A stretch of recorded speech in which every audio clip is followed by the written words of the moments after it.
గారి ఇల్లు వస్తుందా రాదా? నీ అల్లుడు గారి ఇల్లు రావచ్చు, అల్లు రామలింగ గారి అల్లుడు చిరంజీవి గారి ఇల్లు రావచ్చు, ఎన్టీఆర్ గారి అల్లుడు చంద్రబాబు నాయుడు గారి ఇల్లు రావచ్చు. మా అల్లుడు గారి ఇల్లు వస్తుంది అంటున్నావు కదా, అది ఏ పక్కన వస్తుంది అని. హలో, చూశారు కదా వీడియో. అలానే మనం కొత్త ప్రదేశానికి వెళ్ళినప్పుడు కొన్ని విషయాలు అనేది తెలుసుకోవాలి.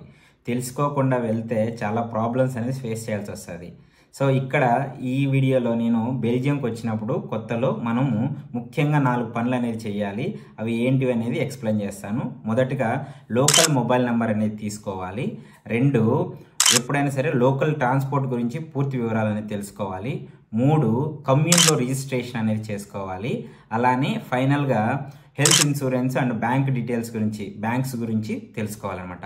ఈ వీడియోలో నేను కంప్లీట్గా ఈ డీటెయిల్స్ అన్ని కూడా ఎక్స్ప్లెయిన్ చేస్తాను. స్కిప్ చేయకుండా చివరి వరకు చూడండి.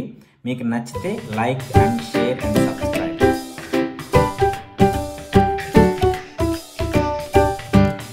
హలో, మొదటిగా బెల్జియం రాగానే ముఖ్యమైన 4 పనులు మనం చేయాలి. 1, లోకల్ సిమ్ కార్డ్ తీసుకోవడం. లోకల్ ట్రాన్స్పోర్ట్ గురించి తెలుసుకోవడం. 3, రిజిస్టరింగ్ విత్ ద కమ్యూన్తో రిజిస్టర్ అవ్వడం. 4, హెల్త్ ఇన్సూరెన్స్ గురించి, అలానే బ్యాంక్ అకౌంట్ ఎలా ఓపెన్ చేయాలి. ఈ విషయాల గురించి నేను ఈ వీడియోలో ఎక్స్ప్లెయిన్ చేస్తాను. మొదటిగా లోకల్ సిమ్ తీసుకోవడం. ఇండియాలో ఎలాగైతే ఎయిర్టెల్, జియో, బిఎస్ఎన్ఎల్ ఉన్నాయో అలానే ఇక్కడ కూడా నెట్వర్క్ ప్రొవైడర్స్ ఉన్నారనమాట. ఆ సిమ్ కార్డ్ నెట్వర్క్ ప్రొవైడర్స్ ఇవి ఇక్కడ మీరు చూస్తున్న ఇవన్నీ కూడా ఇక్కడ నెట్వర్క్ ప్రొవైడర్స్.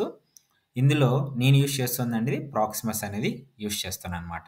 సో చాలామంది లైకా అని, కొంతమంది ఆరెంజ్ అని, ఇట్లా డిఫరెంట్ వాడతారు. ఎందుకంటే వాటి యొక్క ప్రైజెస్ని బట్టి. ఇంకొకటి ఏంటంటే ఇక్కడ సిమ్ తీసుకోవాలంటే కంపల్సరీగా నీ పాస్పోర్ట్ కాపీ అనేది ఇవ్వాలి. ఆ పాస్పోర్ట్ కాపీ తీసుకొని వాళ్ళు వెరిఫై చేసుకొని నీకు వెంటనే సిమ్ కార్డ్ అనేది ఇచ్చేస్తారు. ఆ సిమ్ కార్డు వెంటనే యాక్టివేట్ కూడా అయిపోతుంది. ఒకవేళ నీకు ఈ నెట్వర్క్ నచ్చలేదు అంటే నీకు నచ్చిన వెంటనే నువ్వు వేరే నెట్వర్క్కి మూవ్ అయిపోవచ్చు. నీకు దీనికోసము ఎక్కువ టైం కూడా తీసుకోదు. మీరు ఎప్పుడైతే పోర్ట్ పెడతారో వెంటనే నీకు ఈ పోర్టింగ్ అనేది కూడా వెంటనే జరిగిపోతుంది. తర్వాత లోకల్ ట్రాన్స్పోర్ట్. సో ఈ లోకల్ ట్రాన్స్పోర్ట్ గురించి ఎందుకు అంటే ఇంపార్టెంట్. బెల్జియం నుంచి వచ్చిన వెంటనే మన దగ్గర ఈ బెల్జియం రిలేటెడ్ డెబిట్ కార్డ్ కానీ, క్రెడిట్ కార్డ్ కానీ, అదే బ్యాంక్ అకౌంట్ కానీ ఉండవు కదా. ఇక్కడ మన ఇండియాలో లాగా ర్యాపిడో, ఓలా అలాంటివి ఉండదు. ఇక్కడ ఇండియాలో లాగే ఊబర్ ఇండియాలో ఉంది, ఇక్కడ ఊబర్ ఉంది. ఎక్కువగా యూబర్ యూజ్ చేస్తారు. యూబర్లో అయినా సరే మనము ఇక్కడ కార్డ్ పేమెంటే కంపల్సరీ చేయాలంటే ఆన్లైన్లో కార్డ్ అనేది యాడ్ చేయాల్సి ఉంటుంది. మన దగ్గర ఇనిషియల్గా ఏమి ఉండవు కాబట్టి బెల్జియం రిలేటెడ్ మనం ఫోరెక్స్ కార్డ్ యూజ్ చేసుకుంటాము. కానీ ఇక్కడ ఒక రైడ్కి చాలా అమౌంట్ ఛార్జ్ చేస్తారు. అంటే మినిమం అంటే నేను చూసిన దాని ప్రకారం మినిమం 40 యూరోస్ పైన పడుతుంది అనమాట ఒక రైడ్కి. సో అలాగా మీరు ఒకవేళ బుక్ చేస్తే మాత్రము చాలా డబ్బులు అనేది వేస్ట్ అయిపోతుంది. దాని బదులు మనం పబ్లిక్ ట్రాన్స్పోర్ట్ యూజ్ చేసుకోవడం అనేది చాలా మంచిది. అదే పబ్లిక్ ట్రాన్స్పోర్ట్ అంటే ఏమేమి ఉన్నాయంటే ఇక్కడ మనకు బస్సు ఉంది, మెట్రో ఉంది, ట్రామ్ ఉంది, ట్రైన్ ఉంది. ఓకే, ఇక్కడ బస్సు, మెట్రో, ట్రామ్లలో మనము ఒక్కసారి పాస్ తీసుకున్నా లేకపోతే ఒక్కసారి 1 డేకి టికెట్ తీసుకున్నా త్రూ అవుట్ అన్నిట్లలో ఫ్రీగా తిరిగేయచ్చు అనమాట. అదే కానీ ట్రైన్లోకి వచ్చేసరికి ఈ ట్రైన్ అంటే ఏంటంటే ఒక సిటీ నుంచి ఇంకో సిటీకి వెళ్ళడానికి యూజ్ చేస్తారు ఈ ట్రైన్ని. దీంట్లో మనము లోకల్లో తీసుకున్న పాస్ కానీ, లోకల్లో తీసుకున్న టికెట్ కానీ దీంట్లో చెల్లదు. ఖచ్చితంగా దీని సపరేట్ టికెట్ అనేది తీసుకోవాలి. మరి ఈ లోకల్ ట్రాన్స్పోర్ట్కి అదే బస్సు, మెట్రో, ట్రామ్కి ఒక కంపెనీ ఉంది, అండ్ ట్రైన్స్కి ఇంకో కంపెనీ ఉందన్నమాట. సో ఏంటి ఆ కంపెనీస్ చూద్దాం.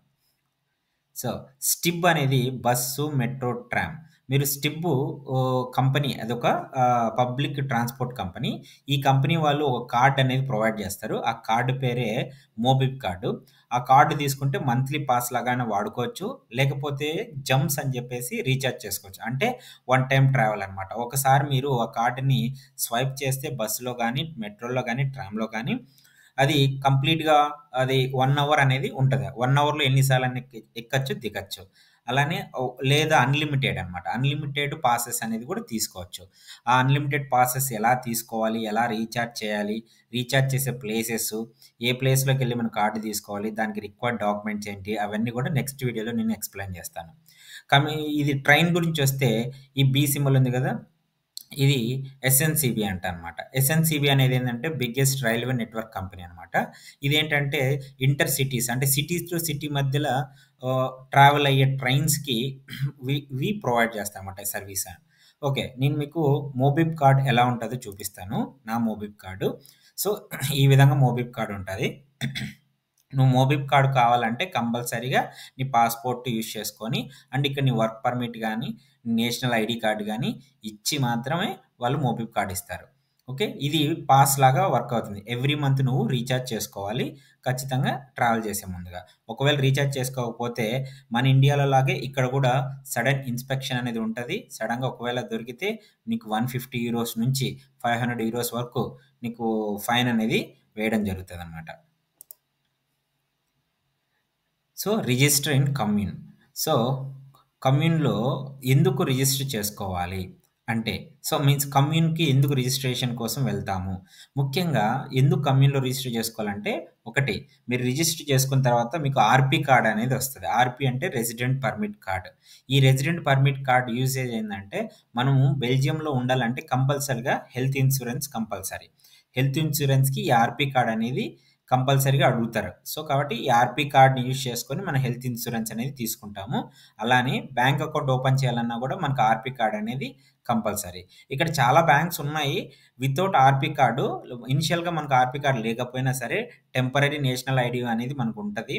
ఆ టెంపరరీ నేషనల్ ఐడీతో మనం బ్యాంక్ అకౌంట్ ఓపెన్ చేయొచ్చు. కానీ తొందరగానే మనము ఆర్‌పీ కార్డ్ సబ్మిట్ చేయకపోతే మన అకౌంట్ అనేది ఫ్రీజ్ చేస్తారనమాట.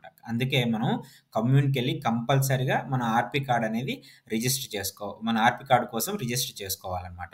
ఆ రిజిస్ట్రేషన్ ఎలా చేయాలి? ఏ పోర్టల్‌కెళ్ళాలి? సో, ఆ రిజిస్ట్రేషన్ చేసేటప్పుడు స్టెప్స్ ఏంటి? దానికి సంబంధించిన డాక్యుమెంట్స్ ఏంటివనేసి నేను నెక్స్ట్ వీడియోలో ఎక్స్‌ప్లెయిన్ చేస్తాను. ఈ వీడియోలో మీకు బ్రీఫ్ ఐడియా కోసము ఈ ఎక్స్‌ప్లనేషన్ ఇస్తున్నా. అలానే ఆర్‌పీ కార్డ్ ఎలా ఉంటుంది అనేది మీకు ఒకసారి చూపిస్తున్నా చూడండి. ఇది నా ఆర్‌పీ కార్డు. సో, ఈ విధంగా అనేది మనకు ఆర్‌పీ కార్డ్ ఉంటది. ఆర్‌పీ అంటే రెసిడెంట్ పర్మిట్ కార్డ్ అనమాట. ఓకే. నెక్స్ట్ టాపిక్ వచ్చేసరికి health insurance and bank account. So, మనము ముఖ్యంగా లాస్ట్ పాయింట్ ఇది. ఇది వెరీ ఇంపార్టెంట్. ఎందుకంటే బెల్జియంకు రాగానే మనకి ఖచ్చితంగా ఏదున్నా లేకపోయినా హెల్త్ ఇన్సూరెన్స్ అనేది కంపల్సరీ. సో, కాబట్టి దాని తర్వాత bank account. So, bank accounts ఇక్కడ ప్రొవైడ్ చేసే కంపెనీ అంటే ఎన్ని రకాల బ్యాంక్స్ ఉన్నాయి అంటే KBC Brussels, BO bank, Revolut, ING, BNP Paribas ఇట్లా చాలానే ఉన్నాయన్నమాట. ఇవే కాదు చాలా బ్యాంక్స్ ఉన్నాయి. సో, ఇందులో మా కంపెనీ వాళ్ళు మొదటిగా మాకు కేబీసీ బ్రజల్స్ ఇచ్చారు.